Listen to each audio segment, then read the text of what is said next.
This video is all about showing you the options chain inside of Interactive Broker's iPad or tablet app. First thing you want to do is log in either to your main account or to your paper trading. Toggle at the bottom right there, boom, boom, gives you the difference. Or in the top right hand corner, you can go live trading or paper trading. Put your secret keys in there, and remember, as Gandalf always said, keep it secret, keep it safe. Once you log in, you're probably going to be on the home page in the top left hand corner. What we want to do is go check out the option chain. So to do this, hit that watch list button for me right there in the left hand side in the middle. And if it's not there, make sure you go down to the bottom where it says more with the 3 hamburgers on the left hand menu side. And that's going to pop out and allow you to get to anywhere you want to go within this Interactive Brokers tablet/iPad app. So we're in the watch list now. We want to go into a company to trade options on and get into that option chain. Let's pick, for this example, let's pick, what do you think about Tesla here? And this is going to open up the quote area with the chart, with the buy and sell buttons in the top right corner. And you have the option to go through and click on options right beside quote, right above the chart in the top left corner. So we're going to click on options right there. Boom, boom. It gives you a quick disclaimer about options and how they're dangerous, which they are if you don't know what the hell you're doing. So make sure you do some research and study up.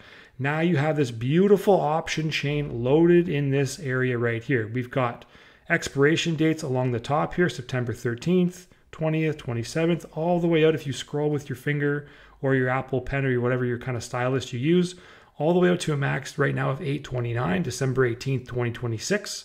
That would be some kind of leap contract for those who know the lingo.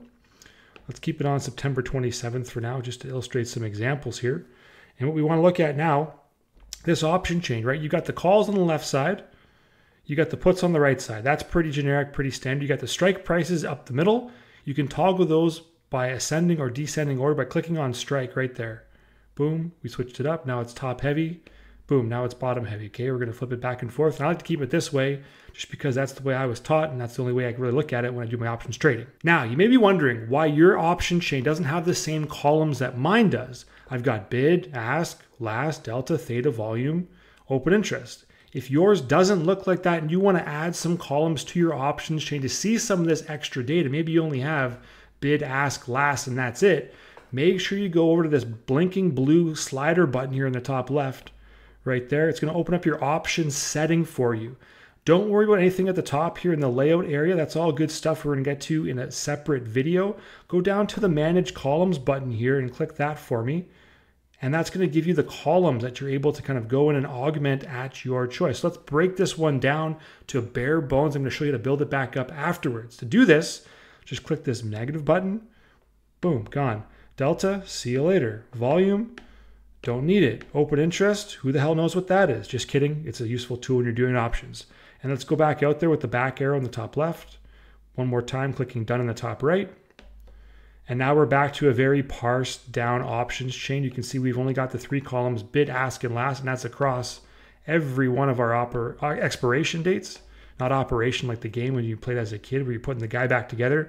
We're talking expiration dates here in the option chain, so you're going back and forth. And now let's jazz this guy up a bit again, September 27th here. Do me a solid and click that little slider button, that magic button here in the top left again. Let's go back down, scroll down, manage columns. Click there. Now, you could go through and plus button yourself to death in here and add all these things till the cows come home. But what you really want to do, in my opinion anyway, is click things and add columns that are actually going to provide value versus just put more numbers on the screen for you to digest. Here's what I like to use and why. Bid and ask are guaranteed to be on every option chain I ever look at in my entire life. You need to know where the mid price is going to land, which is ultimately the contract, the kind of fill position for where you're going to get your contract filled at. The last is good to have because it shows you where the contract was trading last relative to the bid and ask price. So if those numbers are close, you're going to be getting a pretty good contract value when you make your trade. Then I want to have delta turned on. I have delta there plus into the top section because the delta shows you how much the underlying stock price is going to move and how much that's going to affect your option contract value. For example, if the delta is 50 and Tesla's stock price rises by $1, your call option then would rise by 50 cents. You with me so far? Perfect. Okay. Then I want to see theta, and theta is going to give me time decay, and I use this specifically when I'm selling options, more so when buying, because it shows me the rate of time decay every single day that ticks on by. If you're buying options, also super important to pay attention to, but the further you go out in time, the least amount theta is going to be working in your favor or against you. The closer to expiration you are, the more juiced up and jacked up this theta is going to be. And I like to keep it right behind the delta, and you can change that direction or that area where it's going to be shown just by clicking the hamburger icon on the right hand side, moving it up and or down. Next, I want to see the volume. I want to see the volume of the option contracts to know that there's X number of contracts traded on any single individual trading day. And I want to pair that data with the option open interest, this one right here, so that I can see how many trades were made at a certain strike price for calls and puts on a given trading day with volume, and then the overall outstanding number of positions at that given strike price, expiration date, and call or put with the open interest. That's the total number of all the trades that are still currently open. Those are the 5, or I guess those are more than 5. 1, 2, 3, 4, 5, 6, 7. 7 different things I like to use in my option chain. When you put it all together, this is what you get, backing it out. Backing up the Brinks truck, you get this nice picturesque option chain with all the different data in there, bid, ask, last, delta, theta, volume, open interest, all together now in your option chain for you to dissect. The Interactive Brokers iPad/tablet app also gives you some really good information across the top here, just above your expiration dates for your option chain. It gives you the VWAP of the overall company, the option volume, so the overall volume for options, which is pretty cool. IV last, IV/historical volatility. So some volatilities numbers to give you kind of an idea of where the volatility is currently sitting. The IV rank, the closer that is to 100, the more volatile it is. The IV percentage, same thing. The closer that is to 100%, the more volatile this currently is for the stock. You've got put call interest, put call volume, IV close, IV change, historical volatility. So a good little kind of rule of thumb here. If the IV close is above the historical IV, that's generally a period of higher volatility for the stock. You can see right now Tesla's just around its historical volatility for this current time period. So it's right around where it's supposed to be. It's not high, not low right now, but it could be just inherently more volatile based on the company that's being traded versus, let's say, a Coca-Cola, which is much more stable and low risk. So some really good information there. And then it comes down to, when do you want to make your option trade? What expiration date you want to pick? It's probably going to be a little bit of technical analysis, maybe some seasonality. But when you get into the trading in the option chain yourself, it's very easy. Go to the strike price you want. I'm going to look at this 220 strike price for this call. If I wanted to buy this 220 call, I click in here where this says bid ask. If I click on the bid, it's going to give me a red for a sell. So I'm going to click on the ask for a blue. And if I want to go ahead and buy this call option, I would just go down to my order button in the bottom right, click there. The ticket's going to open up. And if I make a mistake and I don't want to actually buy, I do want to sell, in fact, top left-hand corner is your best friend here. Drop down, little triangle, the rang as I call it. I like to call triangles rangs, just a thing for me. Change it to a sell order. If you mix this up again, click that little rang and you go buy order right there, and boom, you're back in the way you want it to be. You got performance profile, you got your break-even price, you got your kind of profit and loss chart there and some underlying scenario movements to give you some idea of what could happen up or down. You got your profit probability, not super great in this example, but you always want to shoot for maximum probability of profit with little to no risk. That's the kind of the golden goose. And you go down to quantity of one, limit or market order or stop or whatever you want to do. I'm going to leave it at limit for now. Your limit price, click the little rang for limit price. You want to go mid in most cases when you're using limit order. Time in force could be day. It could also be good till canceled. Day is going to be only good for one single trading day. Good till canceled is good until it gets filled or you cancel it, as it says in the name, or as the name suggests, as they say. Let's keep it on day right now. Once you're good to go, click on slide to buy, or if you want to get a quick little preview of how this is going to impact things in your account, such as your margin requirements, your equity to loan, and your commissions and profit potential for the trade, or debit and cost for the trade, click on preview to pull that up. Put it back down and slide to buy and get that order in the hopper. It should pop up just like this to say that it has been submitted. And it's just giving me a little warning there because it's outside regular trading hours, just to let me know what's going on. Now that's about as simple as it gets when it comes to doing a singular option trade. You can either buy or sell calls and puts. What if I want to do some kind of combination trade in here? Well, it's very simple. Let's set up an iron condor, which involves selling and buying two different sets of two contracts, two puts, two calls. And we're looking at the 215 puts here. We're going to sell the first one and go red. Then we're going to buy the next one at 210. And I'm just clicking and adding my positions. Right now I've got what's known as a credit spread in there. You can see the credit in the bottom right-hand corner. If I was to go into this order right here, I would think it's going to come and give me an order to do a bull put spread, which it does at the top, the 215, 210 bull put. I don't want to do this right now. I want to keep adding to this position. So I'm going to click out of this and I'm going to go down and go to 220 call on the left-hand side. I'm going to sell that one and I'm going to buy the 225. Now I've got 4 legs. If I just slide this little guy up right here, it's going to give me everything in my trade. So I can actually go in and manipulate this trade right now if I want to.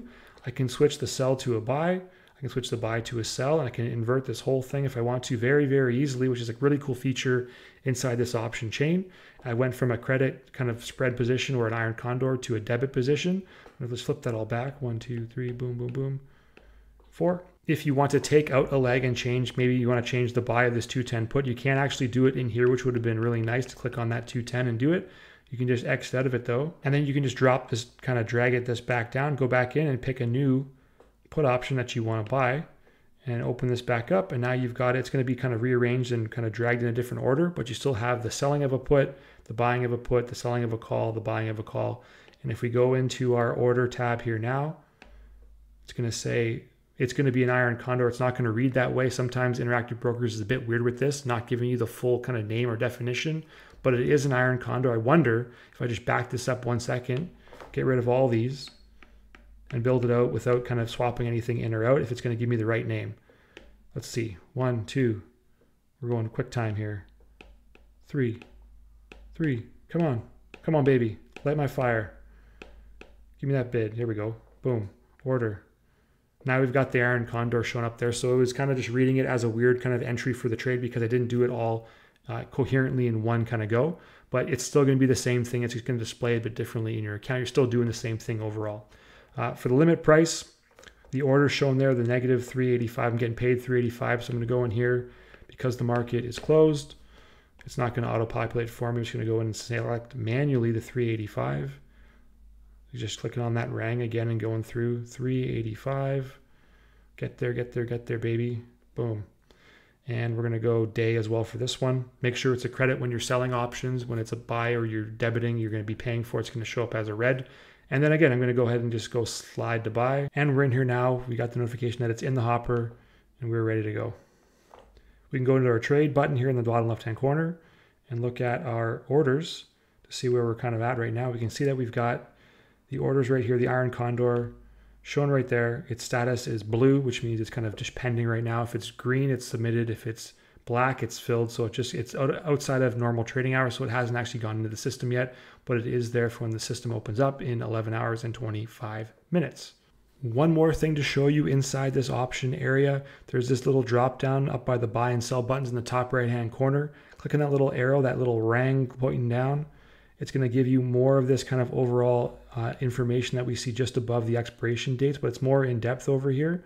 You're going to have lots of information in here. Again, IV percentage, 52-week low, volume overall for the stock, earnings per share, a lot more just data, market cap, things like that. If you want to use this information, you find it valuable, it is there for you. And you can even toggle this on and off and find more information by clicking on the little pencil on the right-hand side right there to edit this.